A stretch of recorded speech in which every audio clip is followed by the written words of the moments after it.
Laws of motion chapter पढ़ रहे थे, ठीक है। और लॉज ऑफ मोशन में हमने, गुड इवनिंग, हाँ, लॉज ऑफ मोशन में हमने क्या क्या पढ़ लिया था वो एक बार रिकॉल कर लें, बिकॉज काफी टाइम हो गया है और उसके बाद हम कंटिन्यू कर रहे हैं। हमने फोर्स पढ़ लिया था, फोर्स की डेफिनेशन पढ़ ली थी हमने। ये बता दिया था कि फोर्स के दो टाइप्स होते हैं, balanced force, unbalanced force. Then हमने कहा था फोर्स को समझने के लिए जो है न्यूटन ने 3 लॉज दिए हैं, 3 लॉज बताए हैं, ठीक है, जिसके बेसिस पे ये सारी चीजें गवर्न होती हैं, फोर्सेस और फोर्सेस से रिलेटेड फिनोमेना उससे गवर्न होते हैं। देन हमने फर्स्ट लॉ ऑफ मोशन पढ़ लिया था। फर्स्ट लॉ ऑफ मोशन में फिर हमने इनर्शिया बताया था। हमने ये बताया था फर्स्ट लॉ ऑफ मोशन को लॉ ऑफ इनर्शिया भी कहते हैं, ठीक है। फर्स्ट लॉ ऑफ मोशन में हमने सिंपली जो बात कही थी उसको शॉर्ट में अगर हम बताएं, then it states that the state of motion does not change until and unless an unbalanced force acts on the body. जब तक बॉडी पर एक अनबैलेंस्ड फोर्स एक्ट नहीं करता है उसका स्टेट ऑफ मोशन चेंज नहीं होता है। दैट मीन्स अगर वो रेस्ट पर है तो रेस्ट पे ही रहता है, यूनिफॉर्म मोशन में है तो यूनिफॉर्म मोशन में ही रहता है, एंड सो ऑन, ठीक है। उसकी डायरेक्शन भी जो है वो फिक्स रहती है। To change the state of motion we will always need a force and unbalanced force. Then हमने सेकेंड लॉ ऑफ मोशन पढ़ना स्टार्ट किया था। सेकेंड लॉ ऑफ मोशन पढ़ने के पहले हमने कहा था we need to define and understand a new physical quantity, जो न्यूटन ने सेकेंड लॉ डिफाइन करने के लिए पहले डिफाइन करी थी, दैट इज मोमेंटम। हमने मोमेंटम पढ़ा था, मोमेंटम समझाया था। हमने ये बताया था कि मोमेंटम जो है it is given by the product of the mass and velocity of the object.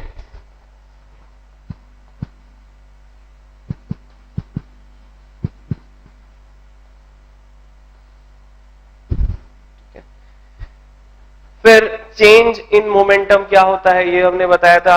ये हम क्यों लेकर आए थे concept, because we said that if force acts on a body then actually what happens is that the momentum of the body changes. उसका mass तो fixed रहता है पर उसकी वेलोसिटी चेंज होती है, और अगर उसकी वेलोसिटी चेंज होती है तो उसका मोमेंटम चेंज होता है, ठीक है। हमने जो है मोमेंटम को, हाँ क्या चीज, मोमेंटम जो है हमने डिफाइन किया है, momentum is defined as the product of mass and velocity of any body.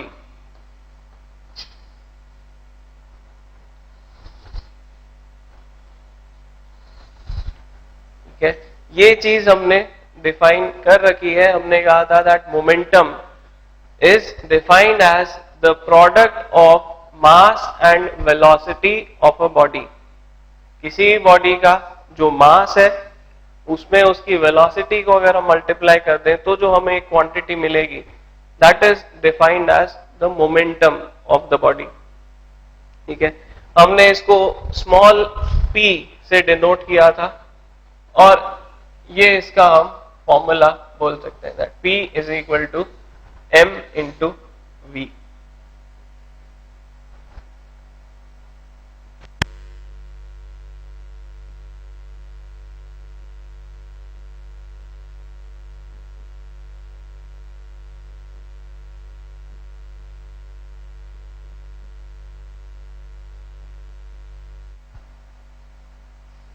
ठीक है, फिर हमने इसकी यूनिट्स के बारे में बात की थी। हमने कहा था इसकी जो एसआई यूनिट है,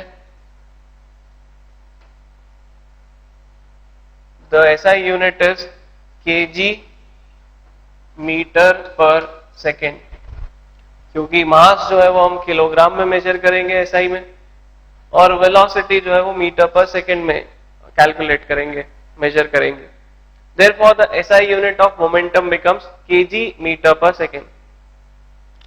ठीक है, देन हमने चेंज इन मोमेंटम डिफाइन किया था that whenever the state of motion of any body changes, then what actually happens is that its momentum changes. उसका मास तो फिक्स्ड रहेगा पर उसकी वेलोसिटी चेंज हो जाएगी. अगर कोई बॉडी रेस्ट पर है उसको हम फोर्स लगाकर पुश करके मोशन में लेकर आते हैं. दैट मीन्स पहले उसकी वेलोसिटी 0 थी, हमने पुश किया तो उसके पास कुछ वेलोसिटी आ गई. ठीक है, सो हमने चेंज इन मोमेंटम डिफाइन किया था. फिर चेंज इन मोमेंटम जिसको हमने कहा था it is nothing but final momentum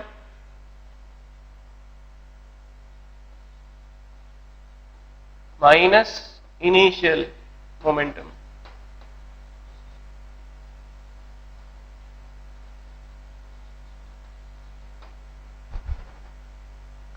final momentum minus initial momentum.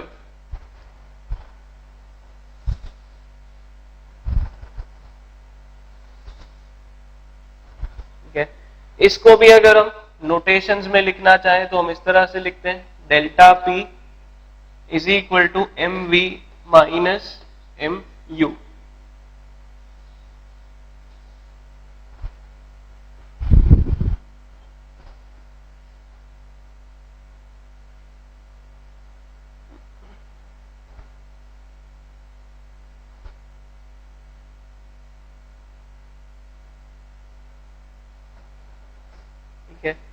M V minus M U ये चीज हमने बताई थी.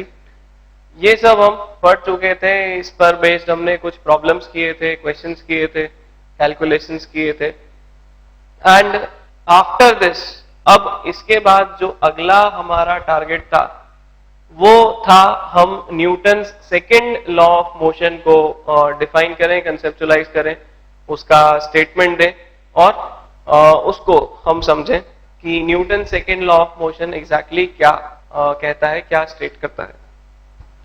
ठीक है, so that will be our next article. Newton's second law of motion.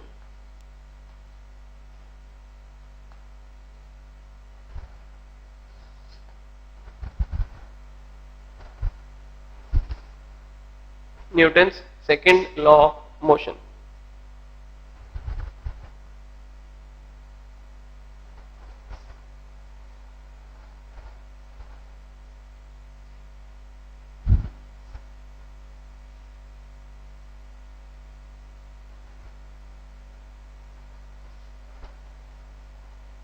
ठीक है, now Newton's second law of motion में क्या क्या हम एनालिसिस करते हैं उसको अगेन कुछ एग्जांपल्स लेकर हम समझते हैं कि फोर्स एग्जैक्टली जो किसी बॉडी पर एक्ट करता है वो किन बातों पर डिपेंड करता है, या जो हम बोल रहे हैं किसी बॉडी का जो change in state of motion है वो किस तरह से फोर्स से रिलेटेड है, उसको हम समझना चाहते हैं.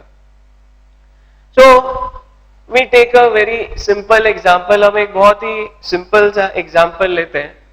मैं बोलता हूं मेरे पास एक बॉल है, ठीक है, एक टेनिस बॉल है या कोई भी बॉल है. अगर मुझे उसे थोड़ी सी दूर पहुंचाना है तो धीरे से उसे फेंकना पड़ेगा, बहुत कम एफर्ट्स लगेंगे. ठीक है, अगर मेरे पास वही बॉल है और मुझे उसे बहुत दूर तक पहुंचाना है, मुझे उसे बहुत जोर से फेंकना है, that means in terms of physics मुझे उसे बहुत ज्यादा वेलोसिटी देनी है as compare to the earlier case. तो एक ऑब्वियस सी बात है कि हमें जो एफर्ट्स लगाने पड़ेंगे वो ज्यादा लगाने पड़ेंगे. ठीक है, और यदि हम ध्यान से देखें तो जैसे जैसे ये वेलोसिटी हम बढ़ाते जाएंगे, जैसे जैसे हमें उसे और ज्यादा दूर फेंकना है तो हमें और ज्यादा एफर्ट्स लगाने पड़ेंगे. That means the force applied to change the state of motion of that object is definitely related to the momentum of that body, or we can say it is related to the change in momentum of that body. Similarly हम एक दूसरा example लें कि एक ball आ रही है, ठीक है, जो हमने बॉल फेंकी थी, सपोज वही सामने से कोई कैच कर रहा है. तो अगर वो बॉल धीरे से आ रही है, हम उसको कैच करें तो हमारे हाथ पर बहुत हल्का सा एक इम्पैक्ट लगेगा। अगर बॉल बहुत तेजी से आ रही है, उसको हम कैच करें तो हमारे हाथ पर एक बहुत जोर से इम्पैक्ट लगेगा। ठीक है, सो दैट मीन्स हम एक तेज स्पीड से आने वाली बॉल को, तेज वेलोसिटी से आने वाली बॉल को अगर रोकते हैं तो हमें ज्यादा एफर्ट लगाना पड़ता है। एफर्ट का क्या मीनिंग है? हमें ज्यादा फोर्स लगाना पड़ रहा है। So this is the first observation that Newton made, that the force required to change the state of motion of the body is directly proportional to the change in momentum of that body. ठीक है, हम momentum में जितना ज्यादा change करना चाहेंगे, हमें force उतना ही ज्यादा लगाना पड़ेगा। ठीक है, हमें उतना ज्यादा फोर्स डेफिनेटली लगाना ही पड़ेगा। सो this is the first observation. ठीक है, हम क्या बोल रहे हैं कि हम सेम ऑब्जेक्ट को ही, सेम ऑब्जेक्ट को अगर ज्यादा वेलोसिटी इंपार्ट करना चाहे या उसका मोमेंटम ज्यादा चेंज करना चाहे, ठीक है, ये बॉडी पहले रेस्ट पर थी। ठीक है, बॉल एट रेस्ट,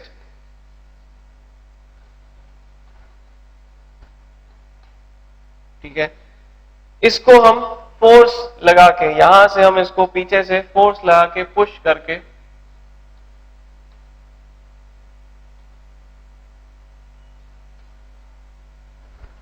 इसको हम कुछ वेलोसिटी इंपार्ट करना चाहते हैं।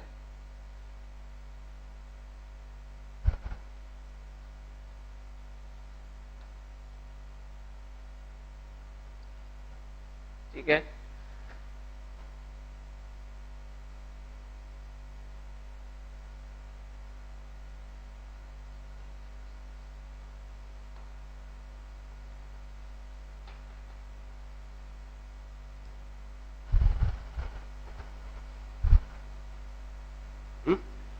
किसी भी तरह से हम उस पर फोर्स लगा के, उसको हिट करके, उसको फेंक कर, किसी भी तरह से हम उसका जो स्टेट ऑफ मोशन है वो चेंज करना चाहते हैं।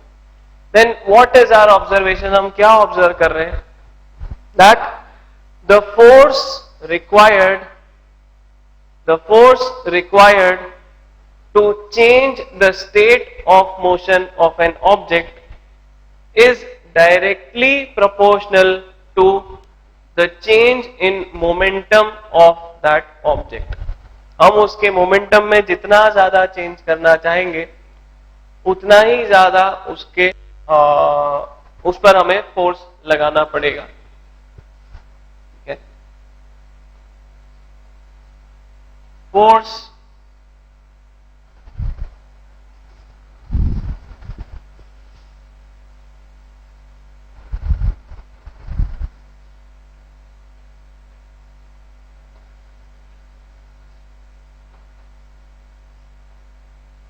is directly proportional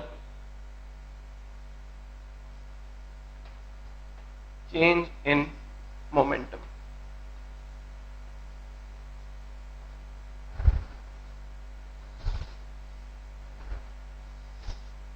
ठीक है, इसको स्टेटमेंट फॉर्म में नोट डाउन करो। ठीक है, that the force required, the force required to change the state of motion of an object, the force required to change the state of motion of an object is directly proportional, is directly proportional, is directly proportional to the change in momentum,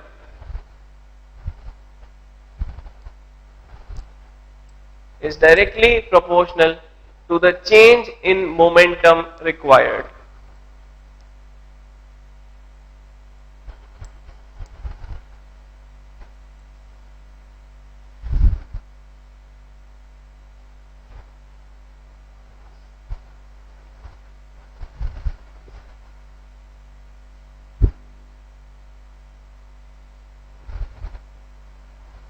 ठीक है। सो हम इस चीज को इस तरह से note कर रहे हैं।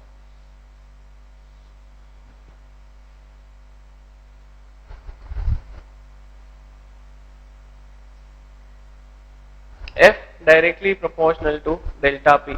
डायरेक्टली प्रोपोर्शनल का क्या मीनिंग होता है?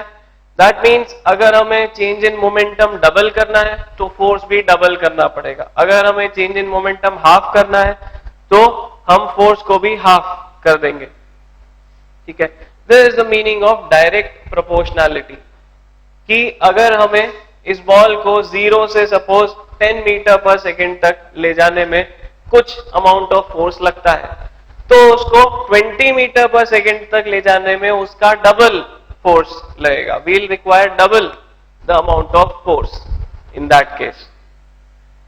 This is the first observation, the first proportionality, first relation जो हम देखते हैं कि फोर्स रिक्वायर्ड जो है वो एग्जैक्टली किस बात पर डिपेंड करता है। ठीक है, अब हम एक दूसरा ऑब्जर्वेशन देखते हैं, दूसरा ऑब्जर्वेशन समझते हैं। ठीक है, the second observation is that हम इस बॉल को जिस वेलोसिटी तक पहुंचाना चाहते हैं, ठीक है, एक तरीका तो यह है कि हम उसको एकदम से फेंक दें, थ्रो कर दें और वो उस वेलोसिटी तक पहुंच जाए।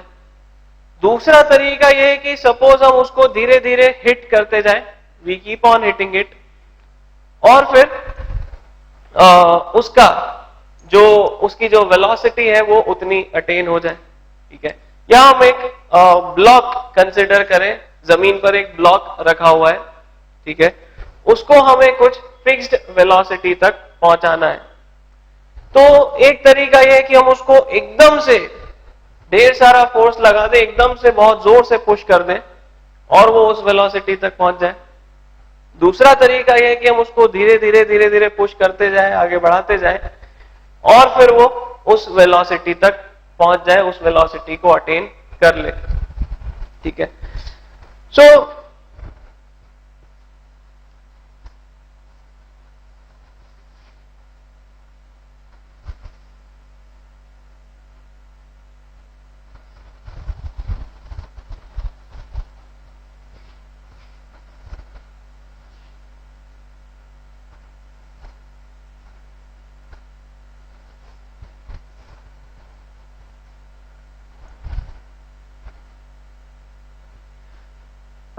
हम क्या बोल रहे हैं? दैट हम किसी बॉडी का जो चेंज इन मोमेंटम चाहते हैं, change in state of motion चाहते हैं, उसको हम अलग अलग तरह से कर सकते हैं। अगर हमें सडनली उसको तेजी से मूव कराना है तो हमें बहुत ज्यादा एफर्ट लगाना पड़ेगा, मतलब ज्यादा फोर्स लगाना पड़ेगा, या फिर हम उसको धीरे धीरे पुश करते जाएं, धीरे धीरे उस पर एफर्ट्स लगाते जाएं, फोर्स लगाते जाएं, और फिर भी वो उस वेलोसिटी तक तो पहुंच ही जाएगा, वो वेलोसिटी अटेन कर लेगा ऑब्जेक्ट।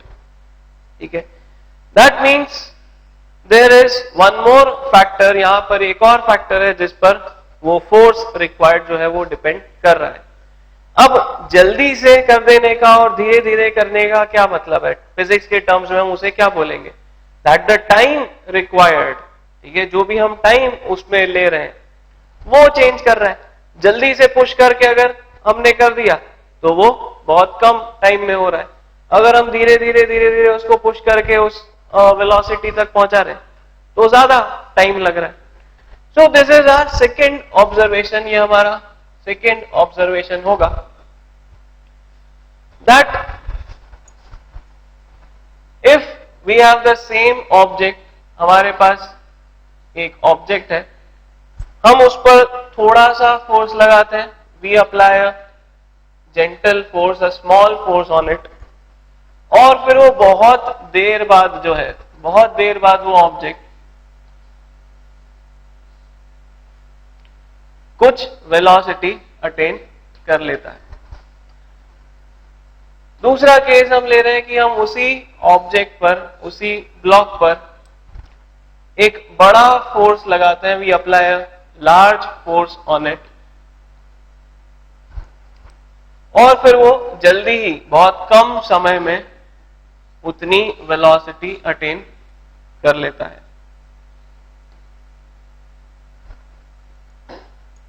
ठीक है, यहां पर हम बोल रहे हैं मोर टाइम टेकन,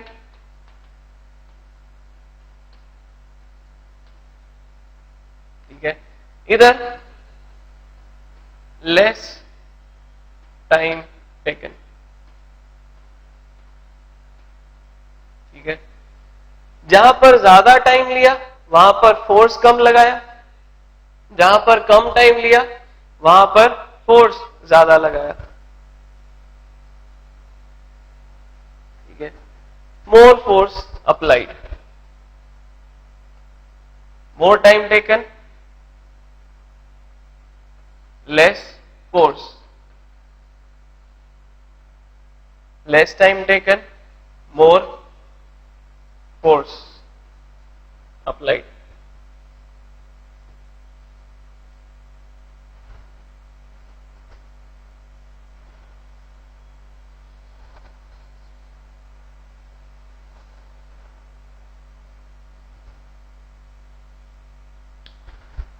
बात समझ में आ रही है हम क्या कहना चाह रहे हैं? That there is definitely one more relationship, force required जो है वो डेफिनेटली एक और फैक्टर पर डिपेंड कर रहा है, that is the time taken to change the same momentum.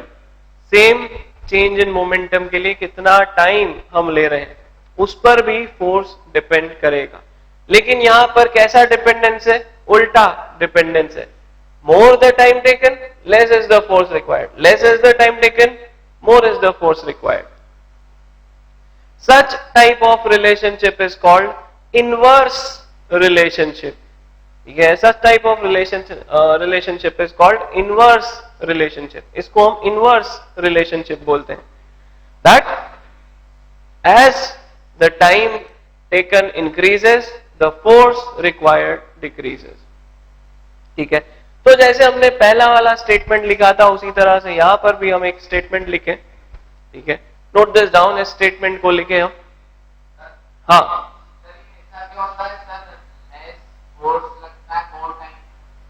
ये तो हमारा ऑब्जर्वेशन है, ये तो हमारा ऑब्जर्वेशन है कि हमें अगर किसी ऑब्जेक्ट को सेम मोमेंटम में चेंज देना है, मतलब क्या करना है, हमें एक ब्लॉक रखा है, रेस्ट पर रखा हुआ है वो ऑब्जेक्ट, जैसा हमने बोला ये पहले रेस्ट पर रखा हुआ है, हम इस पर पीछे से फोर्स लगाना चालू करें।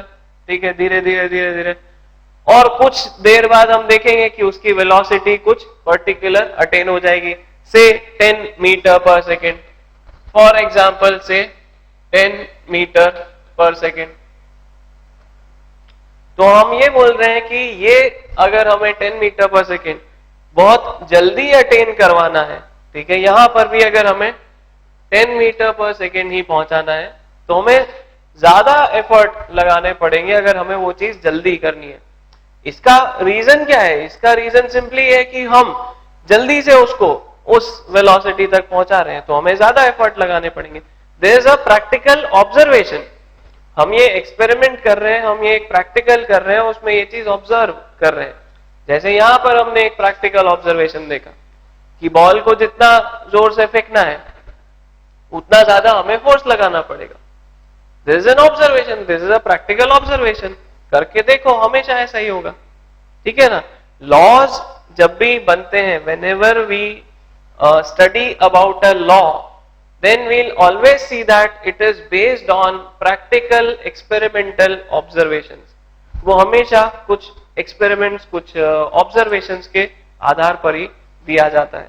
ठीक है, it cannot be proved mathematically, हम mathematically इस चीज को derive नहीं कर सकते, कोई theorem नहीं है ये। there is a law, law means ये सब जगह applicable होगा, कोई भी करके देखे तो उसको यही observation मिलेगा। ठीक है, और उन ऑब्जर्वेशन के बेसिस पे हम एक जनरलाइज करके लॉ बना रहे हैं, लॉ दे रहे हैं।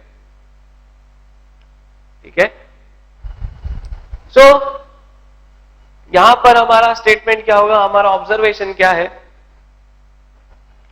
That the force required, the force required to change the state of motion of an object,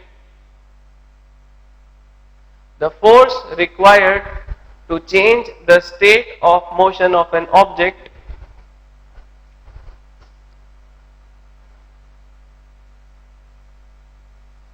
the force required to change the state of motion of an object is inversely proportional is inversely proportional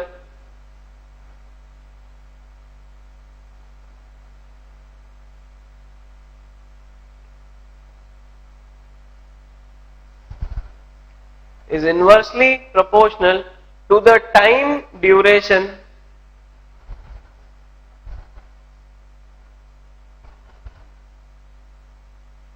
is inversely proportional to the time duration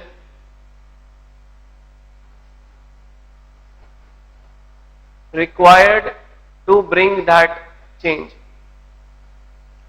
is inversely proportional to the time duration required to bring about that change.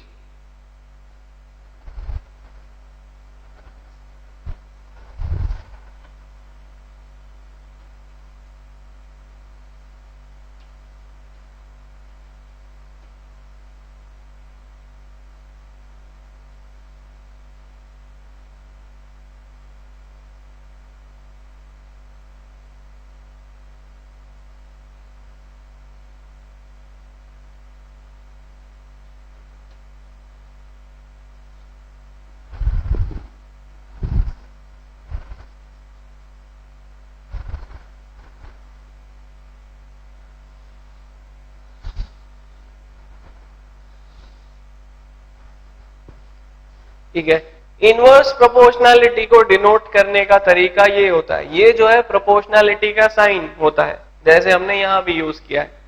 ठीक है, so direct proportionality अगर हम लिखते हैं तो इस तरह से लिखते हैं.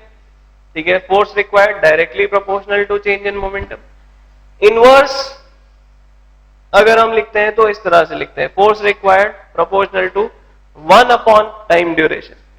तो इनवर्स प्रोपोर्शनैलिटी का क्या मीनिंग है, उसको अगर हम वैल्यूज से समझे तो अगर हम डबल टाइम ले रहे हैं वही चेंज इन मोमेंटम करने में, तो फोर्स रिक्वायर्ड जो है वो हाफ हो जाएगा.